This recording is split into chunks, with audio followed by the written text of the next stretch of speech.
வீடியோக்குள்ளே போகிறதுக்கு முன்னாடி சேனலை சப்ஸ்கிரைப் பண்ணுங்கள், பக்கத்தில் இருக்க பெல் பட்டனை ப்ரெஸ் பண்ணுங்கள், டிக் பண்ணி சேவ் பண்ணிக்கோங்க. வாங்க வீடியோக்குள்ளே போகலாம்.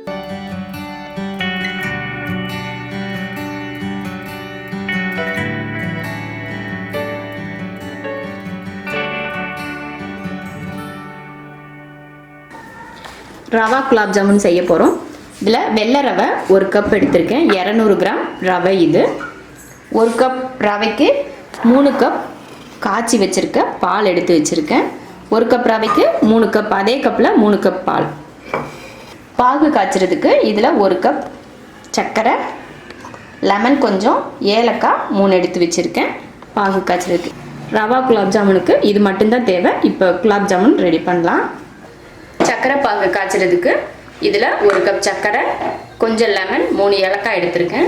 1 கப் சர்க்கரையை பாத்திரத்தில் போட்டுடலாம். 1 கப் சர்க்கரைக்கு 1.5 கப் தண்ணி ஊற்றலாம். 1.5 கப் தண்ணி ஊற்றிட்டேன். சர்க்கரை போட்டு சர்க்கரை கரையுது. ஏலக்காய் 3 எடுத்தோம், அதே தட்டி இதில் போட்டுடலாம். போட்டுட்டு வேறு அடுப்பில் மாற்றி வச்சிடலாம். குலாப் ஜாமுனுக்கு ரவையை போட்டாச்சு. கலர் மாறாமல் லைட்டாக வறுத்துக்கலாம். ரவையோட மனம் நல்லா வருது. இப்போ நம்ம பாலை ஊற்றிடலாம். இதில்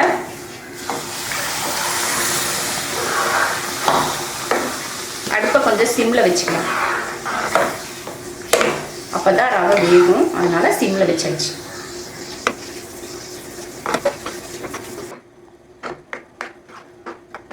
ஒரு ஸ்பூன் நெய் இதில் சேர்த்துக்கலாம். பாலெல்லாம் நல்லா வத்திரும், உடனே வத்திரும். அதில் கொஞ்சம் நெய், அதையும் நல்லா கலந்து விட்டுருவோம்.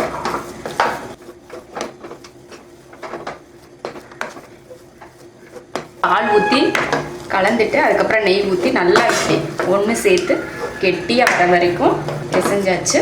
இப்போ அடுப்பை ஆஃப் பண்ணிடலாம். சூடாக உருண்டை பிடிக்க முடியாது, அதனால் ஆறினதுக்கப்புறம் உருண்டை பிடிச்சிக்கலாம். அது வரைக்கும் வெயிட் பண்ணலாம். ஆறிடுச்சு. நல்லா ஆறினதுக்கப்புறம் நல்லா நம்ம மாவு பிசைகிற மாதிரி கொஞ்சம் நல்லா இப்படி அமுத்தி பிசைஞ்சால் நல்லா உருண்டை பிடிக்கிறதுக்கு நல்லா வரும்.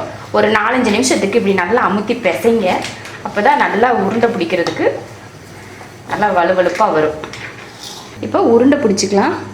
கொஞ்சமாக நம்ம எப்போவும் நார்மலாக குலாப் ஜாமுனுக்கு எப்படி உருண்டை பிடிப்போமோ அது போல் சின்ன மாவாக எடுத்து இப்படி உருட்டிக்கலாம்.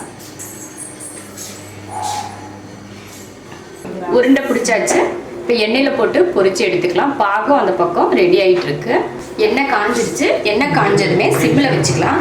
சிம்மில் வச்சாதான் நல்லது, வேகிறதுக்கு கொஞ்சம் ஈஸியாக இருக்கும், ஏன்னா கருகி போயிடும்.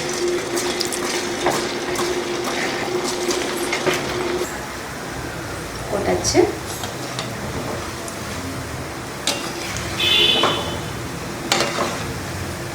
வெந்துடுச்சு, எடுத்துடலாம். இது மாதிரி நல்லா ப்ரௌனாக வர வரைக்கும் வெயிட் பண்ணி எடுக்கணும் பொறுமையாக, இல்லைன்னா வெந்திருக்காது.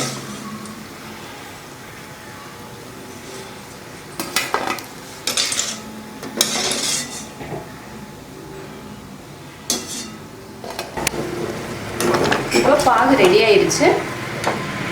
பாகு இப்படி தொட்டு பார்த்தா லைட்டாக பிசு பிசுப்பாக இருக்கணும், அப்போனா பாகு ரெடி ஆயிடுச்சுன்னு அர்த்தம். ரெடி ஆயிடுச்சு. அதுக்கு அதில் கொஞ்சம் லெமன் புழிஞ்சிக்கலாம். எதுக்காக லெமன் புளிகிறோன்னா, சும்மா ஒரு 2 ட்ராப் ஊற்றினா கூட போதும் லெமன். நம்ம இறக்கி வச்சதுக்கப்புறம் சர்க்கரை கெட்டியாயிரும். அதுக்காக அந்த மாதிரி கட்டியாக ஆகாமல் இருக்கிறதுக்காக தான் லெமன் சேர்க்குறோம். அடுத்து பொரிச்சு வச்சதை இதில் சேர்த்தணும்.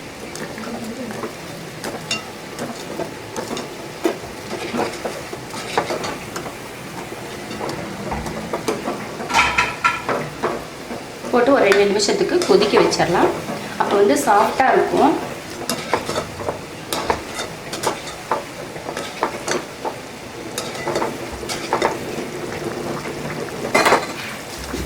ரெண்டு நிமிஷமாக கொதிச்சிருச்சு. இப்போ அடுப்பை ஆஃப் பண்ணிடலாம்.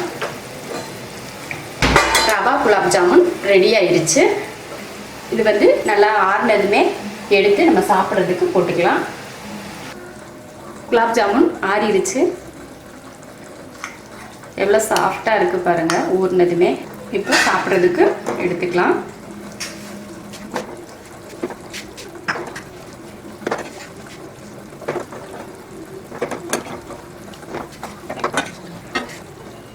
ரொம்ப அழகாக ரவா குலாப் ஜாமுன் ரெடி ஆயிடுச்சு. பார்க்குறதுக்கே அழகாக இருக்குது. நீங்களும் இது போல் ரவையில் குலாப் ஜாமுன் செஞ்சு பாருங்கள். பிடிச்சிருந்தா லைக் பண்ணுங்கள். மற்றவங்களும் பார்க்கணும்னு நினச்சா ஷேர் பண்ணுங்கள். மறக்காமல் சப்ஸ்கிரைப் பண்ணுங்கள். நன்றி.